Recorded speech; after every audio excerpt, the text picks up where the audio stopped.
Salut à tous et bienvenue sur AZ237.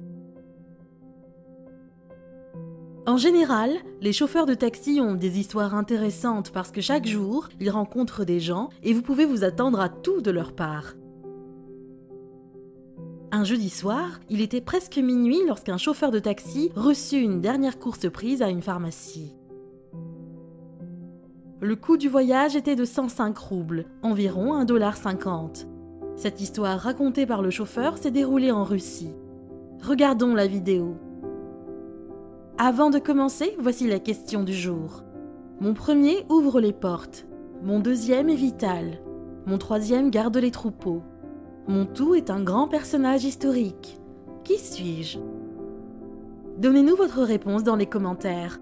La réponse exacte vous sera donnée à la fin de la vidéo. N'hésitez pas à liker la vidéo pour nous encourager et si vous êtes nouveau sur la chaîne, abonnez-vous et activez la cloche de notification pour ne manquer aucune de nos prochaines vidéos. Une jeune et jolie femme, pharmacienne, monta dans la voiture. La femme s'avéra être taciturne et je ne lui posais pas de questions car moi aussi je voulais rentrer chez moi.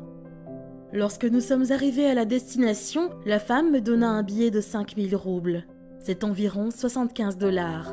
J'eus un léger choc. Où est-ce que je pourrais trouver de la monnaie pour un billet de 5000 au milieu de la nuit? Je lui demandai si elle n'avait pas des billets plus petits. Elle secoua la tête en signe de négation. Il était urgent de faire quelque chose. « Pourquoi n'avez-vous pas dit que vous n'aviez que ce billet ?» J'essayai de parler très poliment à la dame, mais elle rétorqua froidement que c'était mon problème et que soit je trouvais la monnaie, soit elle ne paierait pas sa course. Elle me dit fermement qu'il n'y avait rien que je puisse faire d'autre. Il fallait que je cherche un endroit pour faire de la monnaie au milieu de la nuit. Donc nous passâmes encore 15 minutes ensemble à la recherche de la monnaie. J'avais trouvé de la monnaie, sauf que la différence était de 4900 roubles. Mais la femme se mit de nouveau en colère et dit qu'elle n'avait pas besoin de l'argent des autres. Elle voulait que sa monnaie soit exactement de 4895 roubles. Je dus aller plus loin avec elle et continuer à chercher la monnaie. Je perdais progressivement patience. Nous ne réussîmes pas à trouver. Par conséquent, au lieu de 7 minutes, la course nous occupa plus d'une demi-heure cette nuit-là. Je pensais que je ne reverrais plus jamais cette femme, mais je m'étais trompée. Le lendemain, j'étais libre et je dormais profondément après mon travail de nuit. Lorsque je me réveillai, j'avais reçu un message disant que la veille, j'avais été impolie envers cette même passagère, que je ne lui avais pas rendu la monnaie et elle avait demandé à ma hiérarchie de me renvoyer pour illégalité. C'était bien son droit, d'une part. Elle avait raison car si vous donnez de l'argent, vous méritez de recevoir votre monnaie. Mais d'autre part, pourquoi ne pas avoir dit qu'elle n'avait pas prévenu qu'elle n'avait pas de petite monnaie? J'avais aussi perdu du temps et de l'argent à réfléchir à la situation. J'en arrivais à la conclusion que je devais donner une petite leçon à la dame méticuleuse. Je ne suis pas en faveur de la vengeance, surtout envers les femmes, mais ce n'était pas seulement pour son comportement grossier ce jour-là, c'était aussi parce qu'elle m'avait énervée. La vengeance est un plat qui se mange froid, et je suis d'accord avec vous pour dire qu'il faut bien réfléchir avant de se venger. Je découvris 2 jours plus tard que ma passagère travaillait à la pharmacie. Le vendredi et le samedi, elle n'était pas là, mais elle venait le dimanche matin.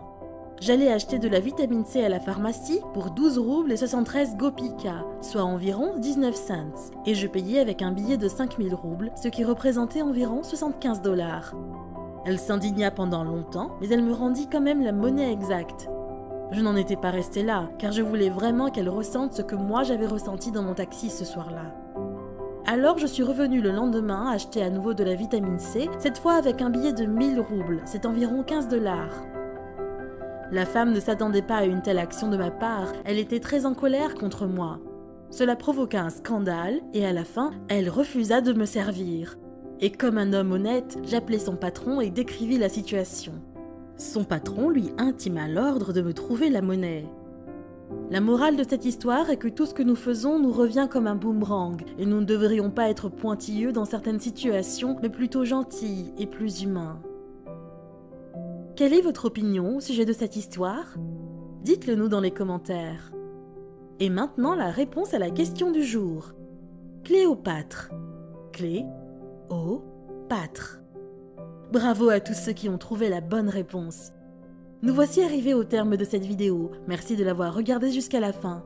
Surtout n'oubliez pas de la liker et de la partager avec vos amis. À très bientôt sur AZ237.